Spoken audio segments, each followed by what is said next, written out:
Môre geliefde, welkom op hierdie maandagoggend, warm, benoud, bewolk. Die een ding wat my baie interesseer, is mense se stories. En ek lees graag oor mense, hulle ervarings. En een van die goed wat ek nou onlangs raak lees, is dat Angus skryf, dat een oggend het sy seun beeste bymekaar gaan maak. Maar hy het heeltemal te min hande gehad om te help.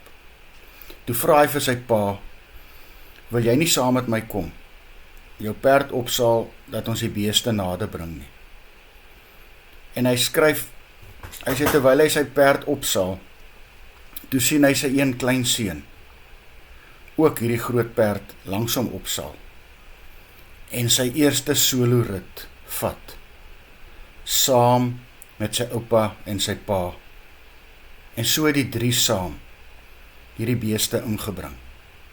En hy sê dit was 'n ongelooflike trotse oomblik vir hierdie seun van hom, om te sien dat hierdie klein kind van hom, hierdie klein seentjie op hierdie groot massiewe perd, ook het wat dit vat om te kan boer.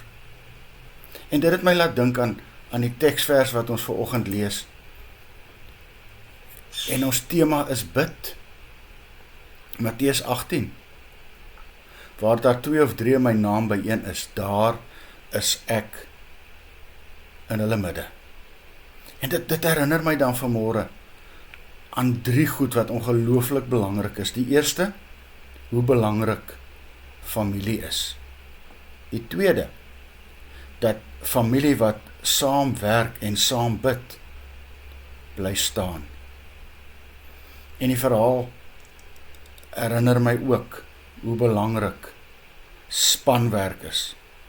En geliefde, as ons dit in hierdie land van ons, as jy dit in jou gesin, as jy dit in jou vriendekring, as jy dit in jou familie reg kry, dan kan dit mos nie anders om goed te gaan nie, want dan sê die Here, daar is ek by julle, in julle midde. Kom ons begin hierdie week met die ongelooflike opgewekte kinderliedjie wat ons baie goed ken.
En geliefde, mag God my en jou seën as ons werk aan ons verhoudings en as ons saam bid daarvoor.